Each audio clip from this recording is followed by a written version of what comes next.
ปันนังโหติยาณสัมปยุตตังรูปารัมมนังวาสันทาธัมมนังวาธัมมนังวานั่นกอกับมันกอกับเลื่อนไปเลยนะนั่นกลับไปนะกลับไปมันน่าจะจบแล้วแต่ทีนี้มันเกาะกลับไปกลับมีใครรู้ว่ามันกลับไปกุศลธรรมะกุศลธรรมะมยากนาธรรมะกตัมเตธัมมากุศลายสัมมิกะเยกามาวจรังกุศลังจิตตาอุปันนังโหติโสมนัสสะญาณสัมปยุตตังรูปารัมมนังวาธัมมนังวาธัมมนังวาธัมภารัมมนังวาธัมมารัมมนังวายังวาปนารามาดาสมิสมะเยเยติอาติปฏิจจสัมนาโรโนธัมมาอิเมธัมมากุศลังคนดูหนังสือไม่ค่อยแม่นเท่าไหร่ดูหนังสือดูไม่ทันไม่ถอยยังไงก็ประมาณนี้แต่ที่พอกลับจริงๆนะกลับไปดูปลาแล้วมานั่งสัทธาแล้วมานั่งไปโน่นจะเอารอบ2 รอบต้องดูหนังสือต้องให้แม่นหน่อยให้แม่นบัดนี้หลวงพ่อเสียงไม่เข้าที่พยายามแบบให้มันพอมันเปิดจะยังไม่เปิดดีเนี่ยมันยังไม่เปิดดีมันก็เลยแอมกับไออย่างนี้เนี่ยเพื่อจะให้มันเปิดโลกนี่เป็นต้นทั้งอมลูกอมด้วยทั้งอะไรด้วยก็ทั้งทำความเข้าใจยังไม่ปกตินะเหตุปัญจโยหะธัมมะปัญจโยอธิปติปัญจโยอนันตระปัญจโยสัมมานันตระปัญจโยสัจจตปัญจโยอัญญมัญญปัญจโยนิตยปัญจโยอุปนิตยปัญจโยบุเรชาตปัญจโยชาตปัญจโยอาเสวนปัญจโยกัมมปัญจโยวิภากปัญจโยอาหารปัญจโยอินทยปัญจโยชานะปัญจโยมังคปัญจโยสัมปยุตตปัญจโยวิปยุตตปัญจโยอาติปัญจโยนาติปัญจโยวิคัตตปัญจโยอวิคัตตปัญจโยอนิจจาวัฏสังขารานาอุปาทวยธรรมอุปัฏฐิตวานิโรจันติเตสังอุปัสสโมสุโขนามรูปังยาวัฏสังขาราอุปาทวยธรรมอุปัฏฐิตวานิโรจันติเตสังอุปัสสโมสุโขอัตถิอนิจจาวัฏสังขาราอุปาทวยธรรมิโนนะอุปัฏฐิตวานิโรจันติเตสังอุปัสสโมสุโขสัพเพสัตตามรันติสเลนะตาเทวังมลิสามินัตถิเมตสังสยโยอธิดังวัตยังกายโยบาดาวิงอธิเสสติยุทโธอเทตวิญญาโนนิรันคลิงคลังอัฏฐาสิเมอากาสิเมยาติมิดาสกายัง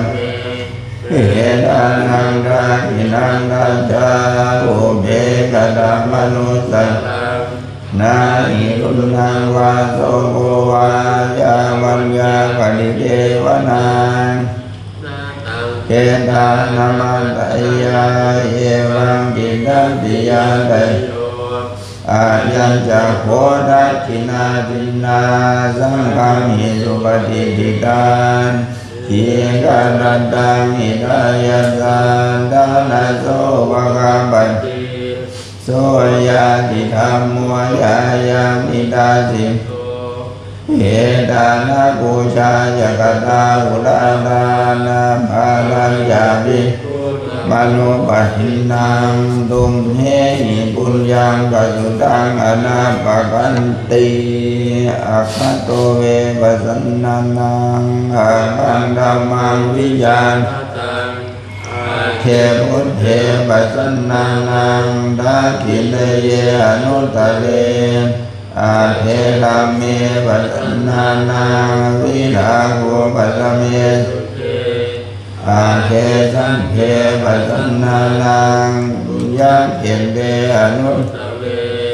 อาคาสัมปิดานังดัตตังอาคังบุญยังภวันตันติอาคังอายุจาวันโนยายาโสยิติสุอาคาสันทัตตานิตาวิอาคาธัมมะสมาหิโตเทวะบุตโตมนุสโสวะกัปปะโตปะโมทัจจิอิติยัสสะสัทธาตถาคเตอจาราสุปฏิทิตังอิรัญญายัสสะกันธยานังอริยกันตังปัสสังสิตังสังเขปัสสะโดยัสสติอุยุโหตัญจตัสสนังอาทานิโทติตังอาหัวโมกันตัสสะชีวิตังตัสมาสัตตัญจสีลัญจปัสสะตังธัมมทัสสนังอนุยุนเชทะเมตาวิสรังพุทธานาสาสนันติอายุโทปะโทติโลนาวันนะโทปฏิบัติโรงอาสาดาดาเมตาวิโยกังโสอธิกัญจันอายุงดาตวาพลังวันนังโสกัญจาปฏิภาณโตคายุยาสวาโหติยาตายาทุบัพพจติติยัสสมิงวะเดเสกะเปติวะสัมปันติตาจาติโยลาวันเดกาโพชิกาวาสัญญาเตพระมจาริโนยะตัตถะเทวตาสุงตาสังฆากินามาดิเสทาภูชิตาภูชยันติมานิตามานยันตินังตาโตนังอนุกัมปันติมาตาบุตตังวาโอรันเทวตานุกัมปิโนโพโสสัทธาภัตตารานิปัสสติโสอัตถะโตสุขิโตวิรุณโหพุทธศาสนาอาโลมโหสุขิโตโหหิสาสัมเพหิยันติสาธารคาสุขิตาวิรุณหาพุทธศาสนาอาโลมสุขิตาโหหิสาสัมเพหิยันติเตอัตตรตาสุขิตาวิรุณหาพุทธศาสนาอาโลคาสุขิตาโหทัสสะสัพเพหิอาติปิเนโหวันตุสาปมังกดังรากันตุสาปเทวตาสาพุทธานุภาเวนะสดาโสติภวันตุเตภาวันตุสาปมังกดังรากันตุสาปเทวตาสาภะธัมมานุภาเวนะสดาโสติภวันตุเตภาวันตุสาปมังกดังรากันตุสาปเทวตาสาภะสังฆานุภาเวนะสดาโสติภวันตุเตสัพพโลกวินิโมวันโตสัพพสันตาภวาเจ สิโตสัมภเวรมติงอันโดนิพุทโธจัตุวังภวาสัมโยวิวัชชันโตสัพพะโลโภวินาศตุมาเตภวันวันตนาโยสุขิติกายุโกภวะตนาสีเดสนิจังอุตตาปัจจายโนจันตาโลธรรมาวัฏันติอายุวันโนสุขังอายุวันตะโพธนวันตะโพสิริวันตะโพยศวันตะโพพลวันตะโพวันวันตะโพสุขวันตะโพโอตุสังทุกขโดยกัมปยังเวนะโสกาสันตุยุบันตวานิกาหันตรายาภิวินาสันตุจเตชะสาชยสิทธิทานังธรรมังโสทิขยังสุขังวรังสิริอายุจวันโนจะโวพังโอสนวัสสะอายุยชีวะเสียนทีภวันตุเตภวตุสังวบังสะดังดังขันตุสัพพะเทวตาสัพพะพุทธานุภาเวนัสสะทาโสติภวันตุเตภวตุสัพพะมังคลังรังขันตุสัพพะเทวตาสัพพะธรรมานุภาเวนัสสะทาโสติภวันตุเตภวตุสัพพะมังคลังรังขันตุสัพพะเทวตาสัพพะสังฆานุภาเวนัสสะทาโสติวันตุเตมหากาลุนิโคนาโทหินดายาสัพพานินังกุเลตวะปารมีสัพพะบันโดสัมโพธิมุตตมังเอเตนะสัจวันเชนะโหตุเตชยมังคลังชยันโตโพธิยามูเลสังฆยานังนันทิวันตโนเอวังตวังวิจโยโอนิชยาสิชยมังพระเดชปลาจิตบันดังเกสีเส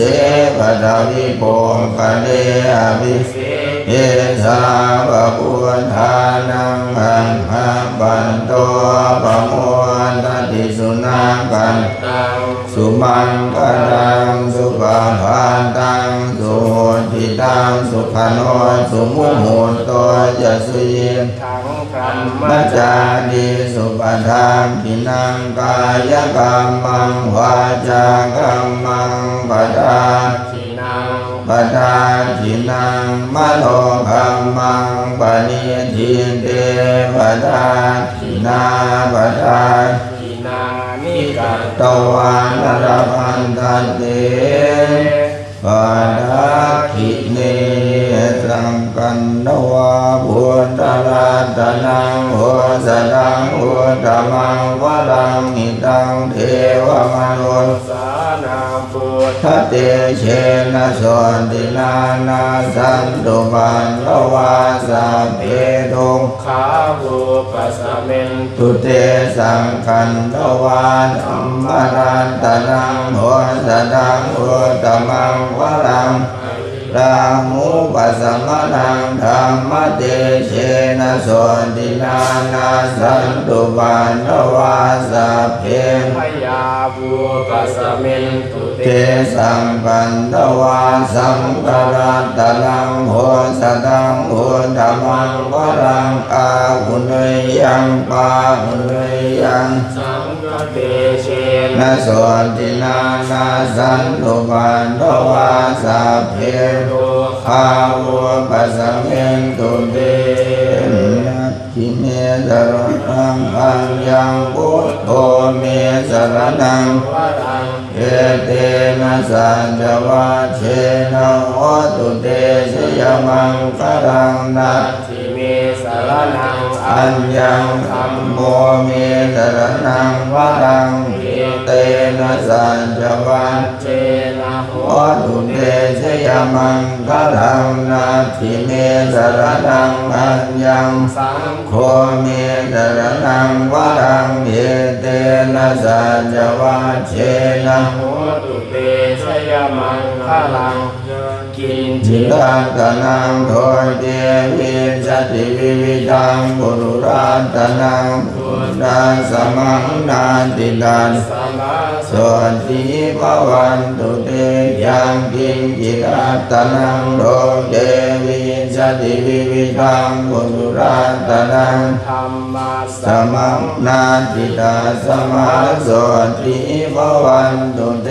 ยังกินจิตังตนังโทเต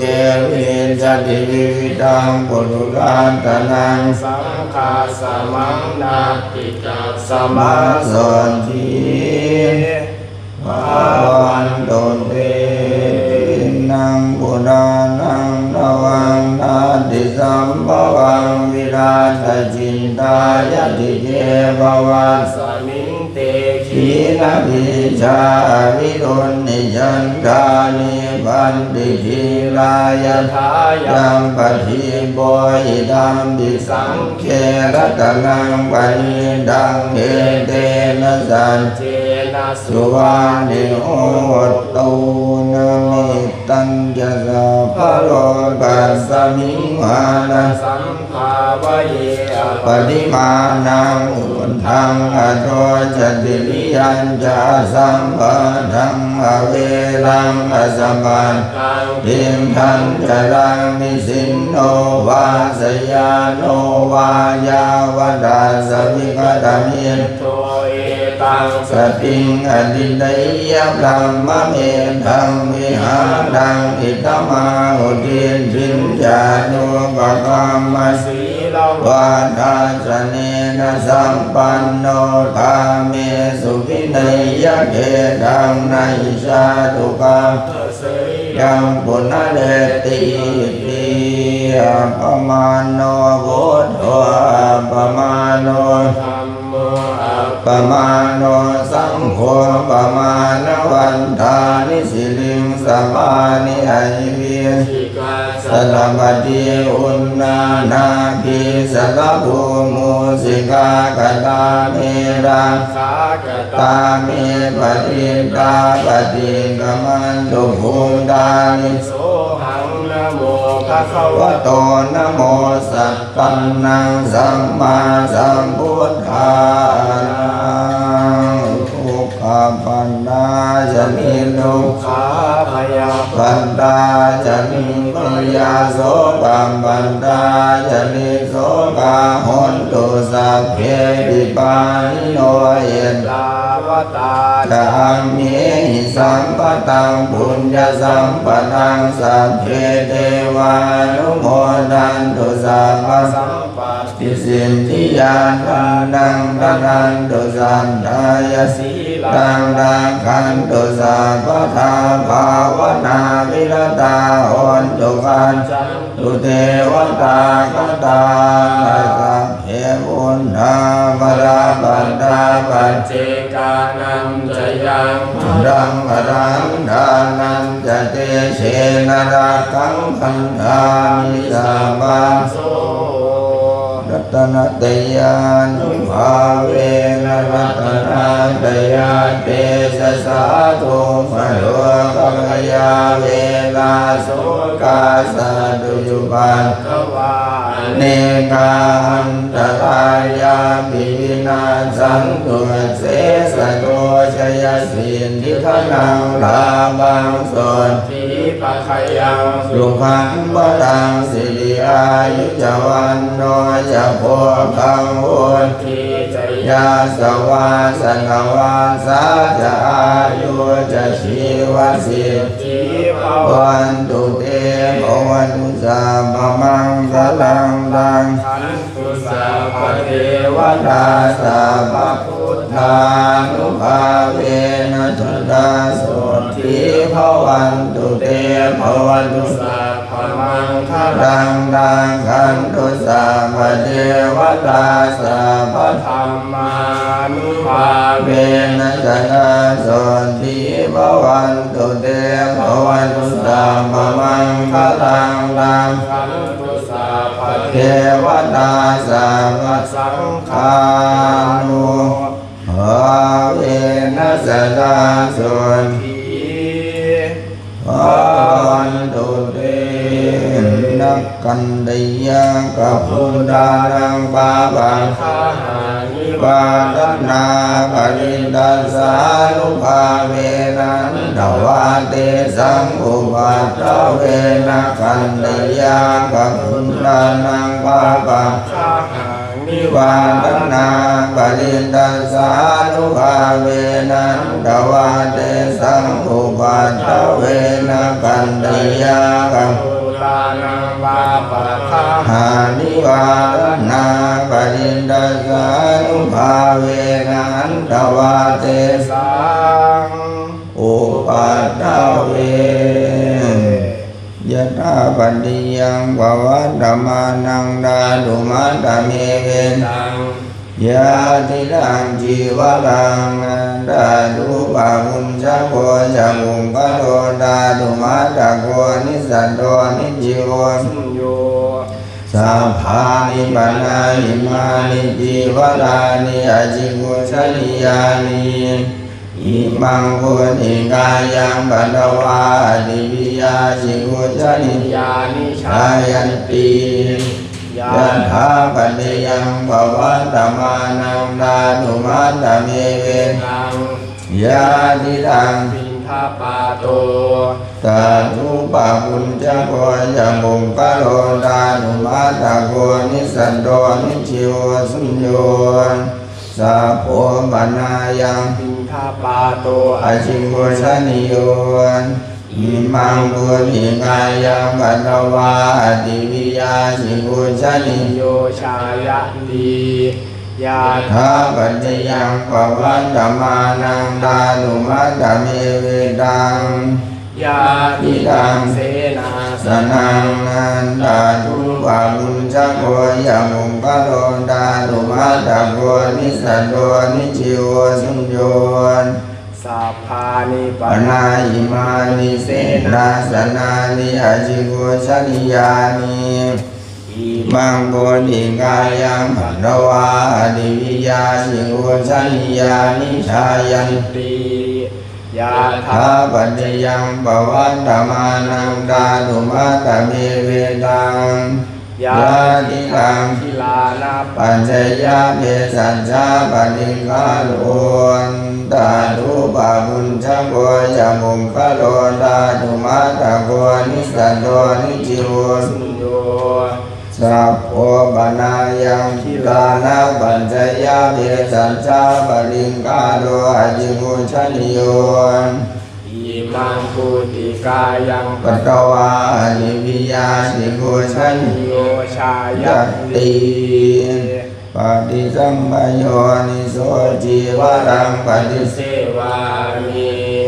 ยาวันเทวาสีดัสสะปฏิคันดายาอุณนัสสะปฏิคันดายา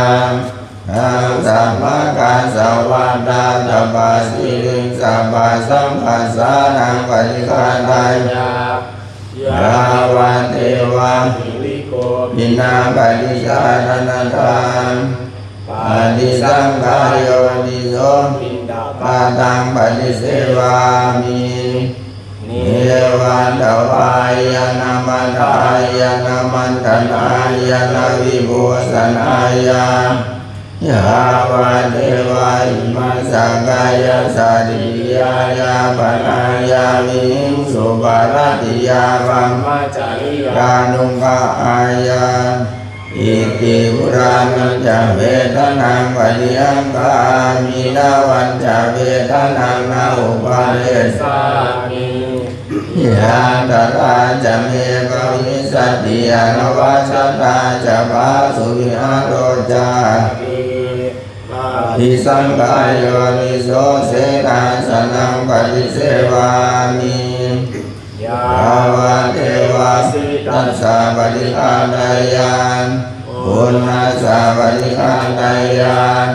ธัมสะมาคัสสะวะตาตปาติสัพพะสัมปัสสานังปฏิฆาตายานยาวะเทวาหุตุปฏิสยามิโนทนังปฏิสัลลานรามันทังอิสังกายโยนิโสทิลานาปัญจยาเวสัจจาปฏิเชวามิยาวะเทวาอุปันนานังเวยาบานิกานังเวทนานังปฏิฆาตายานอาภยาปัจฉาปรมัตถายาติปัทวีรัสมิงปะโพนะอุนังปัทวีรัสมิงเม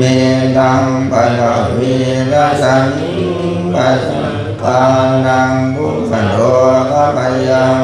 วิวันใจเยสัพพทุกสัพพสัพพโลกสัพพภัยสัพพโคสเนียจันไดวิวันใจเยสัพพทนังสัพพลาพังปวันตุเมรังคันตุสุรังคันตุมิงนาวะโพธัมมุนังอาโปรัสสมิงนาบะธัมเมตังอาโปรัสสมิงขะสังฆานังทุกขโลกปยังวิวันใจเยสัพพทุกสัพพโสงสัพพโลกสัพพภัยสัพพโคสเนียจันไดวิวันใจเยสัพพะทนังสัพพะลาภังภวันตุเมรังคันตุสุรังคันตุโยรัสสมิงปะโพธัมมังวาโยรัสสมิงนาบะธัมเมตังวาโยรัสสมิงขะสังฆานังทุกขโลกปยังวิวันชัยเยสัพพทุกข์สัพพโสงสัพพสัพพภัยสัพพเคราะห์สัญญจันไดวิวันชัยเยสัพทนังสัพพะดาภังภวันตุเมรักขันตุสุรังคันตุเตโชรัสสมิงพะพุทธมุนังเตโชรัสสมิงนาภะธัมเมตังเตโชรัสสมิงนาภะสังฆานังทุกขโลกปยังวิวันใจเยสัพพทุกข์สัพพโสงสัพพโลกสัพพภัยสัพพโคสเนียจันไดวิวันใจเยสัพพะลาภังภวันตุเมรังคันตุสุรังคันตุอิมัสสมิงมงคลจักรวาลทั้งแปดทิศประสิทธิจงมาเป็นกำแพงแก้วทั้งเจ็ดชั้นมาป้องกันน้อมล้อมรอบกอบด้วยอนันตาราชสีมานาเจเตสมันตาสันตโยชนะสัตสหันสานิพุทธาชาดาปฏิเห็นเตรังคันตุสุรังคันตุมัสสมิงมงคลจักรวาลทั้งแปดทิศประสิทธิจงมาเป็นกำแพงแก้วทั้งเจ็ดชั้นมาป้องกันน้อมล้อมรอบกอบด้วยอนันตาราชสีมานาเห็นเตสมันตาสันตโยชนะสัตสหันสานิธรรมาชาลาปริเห็นเตรังคันตุสุรังคันตุมัสสมิงมงคลจักรวาลทั้งแปดทิศประสิทธิจงมาเป็นกำแพงแก้วทั้งเจ็ดชั้นมาป้องกันน้อมล้อมรอบคอบด้วยอนันตาราชสีมานาเถนเตส มันตาสัตโยชนะสัตสัง สานิปัจเจกพุทธ ทาชาราปริเห็นเตรักขันตุสุรา คันตุยปัสส มิ มิ งมงคลจักรวาลทั้งแปดทิศประสิทธิจงมาเป็นกำแพงแก้วทั้งเจ็ด ฉันมา ป้องกันน้อมล้อมรอบคอบตัวนัตตาราช เสมานาเหตุ เตสมันตาสัตโยชนะสัตสัง สานิสัง คาชาราปริเห็นเตรักขันตุสุรา คันโย จราธรรมโมมิจรังอนัตติโตเรามีความ แก่เป็น ธรรมดานาจะย่อมไว้ความแก่ไปไม่ได้พายาติธรรมโมมิพยาติอนัตติโตเรามีความ เจ็บไข้เป็นธรรมดา ทานนาจะย่อมไว้ความเจ็บไข้ไปไม่ได้มรณะธรรมโมหิมรณังอนัตติโตเรามีความ ตายเป็นธรรมดา ตายจะล่วงพ้นความตายไปไม่ได้สัพเพหิเมปิเยหิมนาเปหินานา ภาโววิ วินาภาโวเราจะละเว้นเป็นต่างๆคือว่าเราจะต้อง พัดภาค จากของรักของจากเงินใจทั้งหลายทั้ง ปวง กรรมสักโกมิกรรมทายาโนกรรมโย นิกรรม มาพันธุกรรมปฏิสัตโน เรามีกรรมเป็นของ ของตนมีกรรมเป็ เป็น นผู้ให้ ผลมีกรรมเป็นแดนเกิดมีกรรมเป็นผู้ติดตามมีกรรมเป็นที่พึ่งอาศัยยังกรรมังกลิสามิปัญญาณังวาบาภะกังวานตาสนายาโนวิน สามี เราทำกรรมอันใดไว้เป็นบุญหรือเป็นบาปเราจะเป็นทายาทคือว่าเราจะต้องได้ท ผลของ ำกรรมนั้นๆสืบไปเอ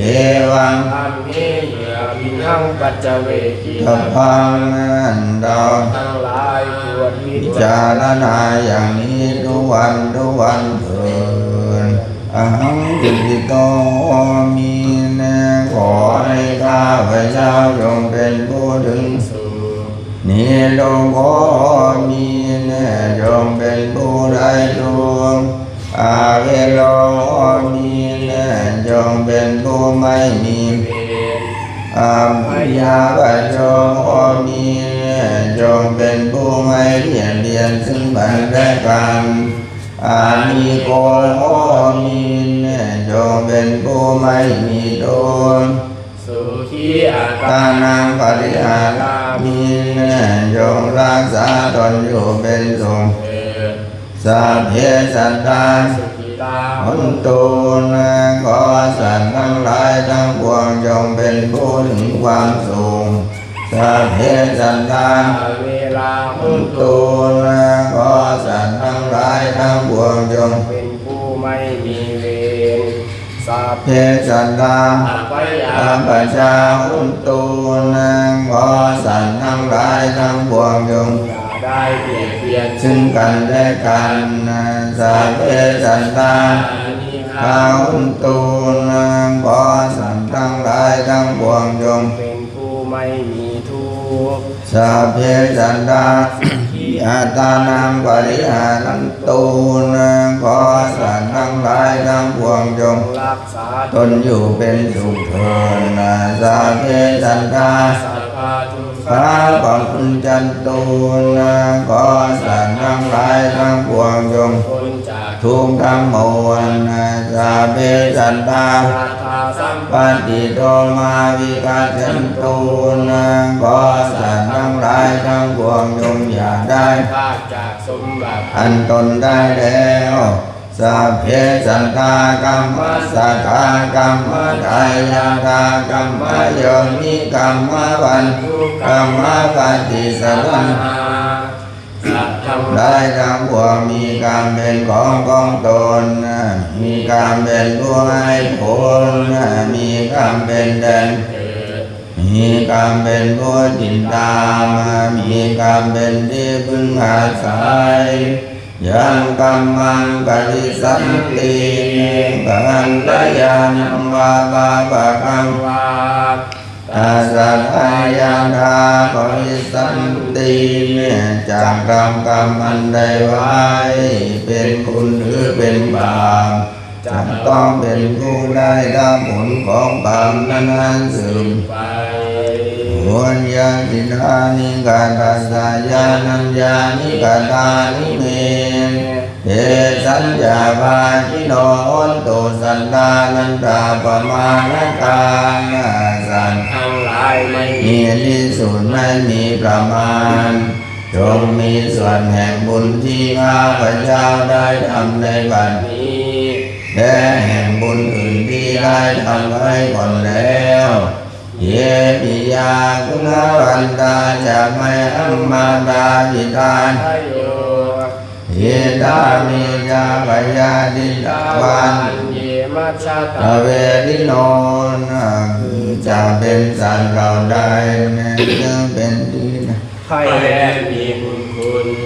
เช่นมารดาบิดาของข้าพเจ้าเป็นต้นก็ดีนะที่ข้าพเจ้าเห็นแล้วหรือไม่ได้เห็นก็ดีนะสัตว์เราเป็นกลางหรือเป็นผู้เว้นกันก็ดีสัทธาทิดันติโลกัสสังเตปุมมาจัตโยนิกังอันเจกาจตุวงกาลาสังสารันตาภวาภเวสัตว์ทั้งหลายตั้งอยู่ในโลกอยู่ในภูมิทั้งสามมาอยู่ในกรรมทั้งสี่มีขันธ์ห้าขันธ์มีขันธ์เดียวมีขันธ์สี่ขันธ์กำลังท่องเที่ยวอยู่ในภพน้อยภพใหญ่ก็ดียะตังเยปฏิทานัมเมอนุโมทันตุเตสยังเยติมังนัปชานันติเทวาเตสังนิเวทยุงเราได้รู้ส่วนบุญที่ข้าพเจ้าแผ่ให้แล้วสัตว์เหล่านั้นจงอนุโมทนาเองเถิดนะส่วนสัตว์เหล่าใดยังไม่รู้ส่วนบุญนี้ก็เทวดาทั้งหลายจงบอกสัตว์เหล่านั้นให้รู้มายาตินานะปุญญานังอนุโมทนาเหตุนาเทสันตาสตาพ้นตัวเวลาสุขาชีวิโนนเขมาปะทันจะปะปนตุเอสาสาสิชตังสุภาขอเห็นดีได้อนุโมทนาส่วนบุญที่ข้าพเจ้าแผ่ให้แล้วสังจัดทั้งหลายทั้งปวงจงเป็นผู้ไม่มีเวรนะอยู่เป็นถุงลงเมื่อจงถึงบทอันเกษมเราคือพระนิพพานนะความปรารถนาที่ดีงามของสัตว์เหล่านั้นจงสำเร็จเถิดก็กันต้องนะเพราะท่านเอาปิ่นโตไปน้องพ่อสิถามว่าสายบิณฑบาตสายเนี่ยเขาหัวชักบอกกันหัวชักไปรับหันนะน้องพ่อใส่ก็ไปรับปิ่นโตใส่เน้นฟิวนะมันต้องแก้ไขนะหลวงพ่อจะถามไอ้แจ็คท่ามกลางนี่อยู่ว่ามันทำไมหลวงพ่อใช้ผิดเอาปิ่นโตทำไมมันไม่ไปใช้ไปปิ่นโตมันไม่ไปมันไม่อยากจะไปมันบอกมันไม่ไปมันบอกถามต้องถามเนนฟิล์มก่อนนะเขารู้ไหมบ้านที่ไปรับปิ่นโตน่ะต้องถามให้หลวงพ่อด้วยจะได้คำตอบไปถามเลยมาตอบบอกเขาก็มันระหว่างสองคนนั่นแหละแล้วหลวงพ่อปุญญประโคคงไปบิณฑบาตไม่ได้ ามไปพ่นก็ไปนั่นลองดูอย่าไปแก้ปัญหาจนหลวงพ่อมันเป็นภาระกับหลวงพ่อนะแก้ปัญหาช่วยหลวงพ่อนะไปตามไอ้แจ็คมาดิมันจะไปไหมไปบินรับบาตรด้วยเขาจะถามว่าเรื่องไปบินโตทำไมมันไม่ไปมันไม่ทำตามแผนหลวงพ่อแล้วทีนี้ไอ้แผนคนอื่นมันดันทำคิดดูวันนี้หลวงพ่อก็แวะมาบอกพ่อน้อยมีใครยืมเงินพ่อน้อยหรือเปล่าตอนนี้ตอนนี้ยังไม่มีไม่มีนะที่เขายืมน่ะเขาเคยยืมน่ะเขาคืนหรือเปล่าก็คืนหมดเลยนะจะได้เคลียร์มันสะอาดจะได้เคลียร์มันสะอาดถ้าหลวงพ่อยืมก็คือยืมนะ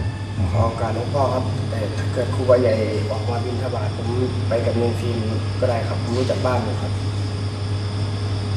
ไม่ครูบาใหญ่จะมาไหมครับนี่คือตัวปัญหาแล้วทีนี้ถ้ารู้ว่าครูใหญ่ไม่มาเราจะมีวิธีการแก้ไขอย่างไรไหมถ้าเราคิดได้แก้ไขว่าก็คอยดักบอกเขาไม่ใช่ดักเลยครับสุดสายบิณฑบาตตรงนี้เขารอก่อนท่านก็นำทางไปได้ไหมอย่างนี้เป็นต้นอันนี้มันทำงานมันจะคืบหน้าเลยนะถ้าสมมติครูใหญ่ไม่มาตอนนี้ยังไม่ได้คำตอบนะฟิล์มกับพลรู้หรือเปล่าว่าบ้านไปรับปิ่นโตต้องสอบถามให้หลวงพ่อมันยังสรุปไม่ได้ แต่ตรงนี้น่าจะช่วยหลวงพ่อช่วยแก้ปัญหาให้มันแบบเบาภาระหลวงพ่อได้พรุ่งนี้วันพุธด้วยหลวงพ่อคงจะยุ่งอยู่ตรงที่ตอนแรกจริงๆหลวงพ่อพูดเรื่องไปสถาบันฐานุรักษ์ก่อนหลวงพ่อยังไม่ส่งชื่อนะแต่พอดีครูบานุไปส่งชื่อแล้วทีนี้มันก็เลยแก้เคลียร์มันรุ่นไปถ้าพูดถึงตัวแทนหลวงพ่ออย่างน้อยงั้นเราก็ถ้าจะใช้นะแต่ผมก็เลือกคัดใช้เหมือนกันผมไม่ใช้ครูบาแสนไปประชุมแทนถ้างั้นก็หลวงพ่อพบแต่ตอนนี้หลวงพ่อพบท่านรับปากแล้วแต่ต้องการพ่วงตาพาดไปด้วยก็เลยต้องมาแก้ตรงนี้ไปเพราะส่งรายชื่อไปแล้วทีนี้ไอ้หนุ่มก็ถอนตัวเขาเลยเสียพอตัวนี้เสียเมฆไปด้วยขณะที่เมฆไปแล้วก็ถ้าอนุมัติให้ตาพาดกันหลวงพ่อพบไปแทนหลวงพ่อเอาง่ายๆเลยก็หมายถึงว่าเขาพ่วงต้องการพ่วงไปแล้วทีนี้กูไปต้นถอนตัวก็ได้นะถอนไม่วันพูดนี้วันพูดนะอยู่ช่วยไปประชุมก็พอกันนั่นตัวแทนหลวงพ่อมีอยู่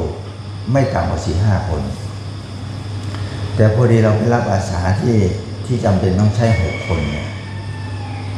มันไปรับอาสาที่หลวงพ่อปัญญานะต้องเข้าใจบุคลากรไม่มีสักคนตอนแรกหลวงพ่อจะป้อมไปท่านก็ไม่อนุมัติให้ป้อมไปอย่างนี้เป็นต้นป้อมเขาอยากจะไปเขาคุยกับหลวงพ่อแล้วที่นี่หลวงพ่อก็เลยรับอาสาต่อไปอาจจะตัดก็ได้สุรินทร์อาจจะตัดออกคำว่าตัดออกมันต้องมีแต่ละสำนักเนี่ยท่านไม่ไปทำแล้วท่านมอบให้หลวงพ่อเขาส่งหนังสือมาท่านไม่ไปท่านหลวงพ่อเลยทำหน้าที่แทนเรารักษาเอาไว้พอกล่าวกับหลวงพ่อกำลังมากครับแบ่งพันอยู่ครับมันฉลาดไม่พอให้ไปถามว่าเขารู้ไหมไปถามใหม่ทีถ้าเผื่อเนี่ยมันเหลือกี่นาทีจะเลิกแล้วเนี่ยให้ไปถามนะจริงๆใช่ไหมหลวงพ่อพูดผิดไหมเนี่ยหลวงพ่อให้ไปถามนะไม่ให้ไปตามนะโง่หรือฉลาดเนี่ยนี่แหละมันตามไม่ทันหลวงพ่อให้ไปถามเขารู้ไหมไม่สิเถียงบ่อยโชคเถียงกันแล้วพอยากด้วยกันอย่าคิดเถียงด้วยกันค่ะให้ไปถามไงกำลังจะมาแปรงฟันจบเหเลยเผื่อหลวงพ่อออกไปนะไปนี่ไปห่มผ้าหลวงพ่อไปแล้วไอ้แปรงฟันมันยังไม่เสร็จได้ยุ่งเลยถ้า ครูผู้ใหญ่ออกมาหรือเปล่า บอกว่า บอกว่า ทำไมเขาเปิดแค่ ไอ้โจ้ ตัวเปิดแค่การก็อย่าง แปลงฟันอยู่นะปันแล้วก็มาแปลงฟันนะก็ลูกมันแล้วทีนี้หลวงพ่อทำแล้วทีนี้เวลาไปลงมันถึงไม่ทันหลวงพ่อสรุปเลย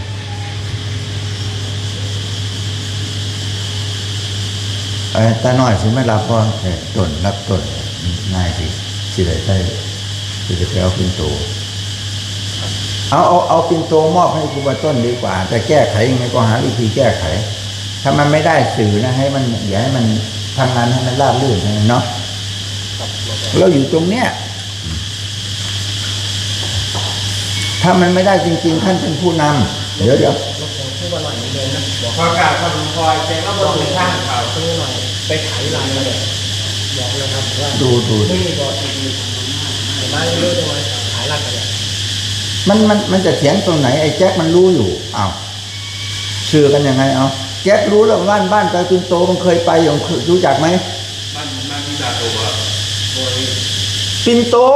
โอ้ดูโอ้ยาวเลยท่านทีนี้บ้านเราปิ่นโตเนี่ยไปเอาปิ่นโตมึงรู้ไหมอ้าวแล้วใครนำพามันไปอ่ะ บอกว่าเดี๋ยวงูครับ เนี่ยเห็นไหมล่ะท่านเห็นไหมนี่มันยุ่งอย่างนี้มันยุ่งอ่ะ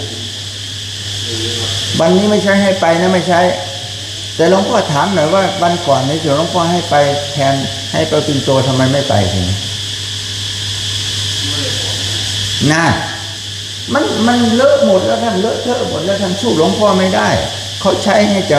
แกไปเอาที่หลังนั่นน่ะให้หนุ่มนำพาไปเสร็จแล้วอีกวันหลังไอ้แอดรายงานที่รายงานตามตรงนะเอามันบอก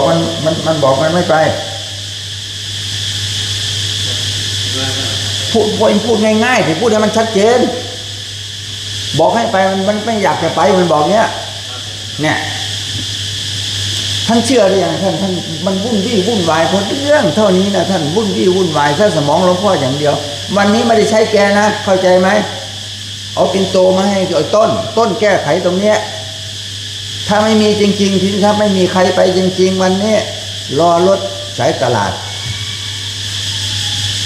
เดี๋ยวเขานำไปเอาต้นเขารู้อยู่ไอ้พลกับจริงๆน้องจริงๆอ่ะเรื่องไอ้แจ๊คหลวงพ่อพูดมาพูดเรื่องอย่างอื่นนะท่านผมตามตัวมาอย่างอื่นนะท่านแต่ที่ผมถามตอนนี้ผมถามว่าไอ้ครูจีมกับคนไม่รู้จักบ้านไปเอาปิ่นโตไหมผมถามตรงนี้ประเด็นตรงนี้จากว่าอยากจะพ่นอยู่จากที่เราคุยกับผมมาเป็นบ้านจองมันหูจักมันบอกแต่ใส่มันนั่นแหละบาดต้นตัดออกตัดต้นออกได้เลยหั่นออกเลยมันรู้แล้วให้มันไปรับบาตรตรงนั้นน่ะไปบ้านสัมพันธ์หรือไปบ้านยายเลยไปเอาตรงนั้นจัดงานให้ด้วยนะอย่าให้หลวงพ่อไปยุ่งเลยนะตัดต้นออกแล้วนะพลรู้แน่นะเอาปิ่นโตให้พลเข้าใจนะจบง่ายๆเลยจบง่ายๆเท่านั้นเองอ่ะตอนนี้เขายังไม่ฟันธงเพราะว่าเขายังไม่ฟันธงเพราะว่ายุ่งอ่ะผมจะเรียกไอ้แจ็คมาถามเรื่องนี้แหละเอาเข้าจริงๆไปแปลงฟันอยู่วุ่นท่านทำวุ่นเลยผมให้ไปถามว่ารู้จักบ้านที่ไปเอาปิ่นโตไหมอย่างนี้เป็นต้นก็ถามทั้ง3คนนะท่านผมไม่เชื่อมั่นในสมองไอ้แจ็คใช่ไหมง่ายๆเลยไอ้โก้ไปตามไม่ใช่หลวงพ่อใช้คำว่าตามอยู่นะไอ้เฉพาะแต่มันแยกไม่ทันไงพวกเราแยกไม่ทันผมเรียกให้แจ็คตามไอ้แจ็คถูกต้องเลยนะท่านมันปฏิบัติถูกอยู่แต่หลวงพ่อซ้ำเข้าไปตรงนั้นเดี๋ยวพ่อให้ถามว่ามันรู้จักบ้านไปปิ่นโตไหมผมไม่เชื่อสมองมันแต่ผมรู้ว่ามันเคยไปเนี่ยเฉพาะคนเนี้ยแต่มาติดอยู่ตรงนี้ทีนี้ถ้ารู้แล้วยืนยันนะอย่ายืนยันนะว่าไอ้พลรู้จักแน่ถ้าไอ้พลไม่รู้จักมันจะเป็นลำบากนั่นวุ่นเลยนะท่านวุ่นเลยพวกเราทำงานในนี้เนี่ยทำงานหลวงพ่อประมาณวันหนึ่งหลวงพ่อสรุปปั๊บไอ้พวกเรานี่ ข้อมือเดียวแต่มันยาวกว่ามัน3 วา 3 โยชน์โชคฟังทันไหมอย่างเนี้ยหลวงพ่อสรุปง่ายกว่าใช่ไหมเดี๋ยวหันธรรมยังด้วย ขอโอกาสพ่อแม่ครูบาอาจารย์ครับ อุ้ย ท่านธรรมยังโอวทากถาสาธุกลังทัทามาเสสาธุสาธุสาธุอนุโมทามิ ไปเลยนะแปลกดีเลยพวกท่านตามสตินะการทำงานหลวงพ่อต้องบทสรุปให้มันได้ทำงานไม่มีบทสรุปแล้วยุ่งเลย ยุ่งใจหาได้อย่างนี้เรื่องกระติ๊บเดียวเท่านั้นแหละวุ่นวายตรงนี้แหละ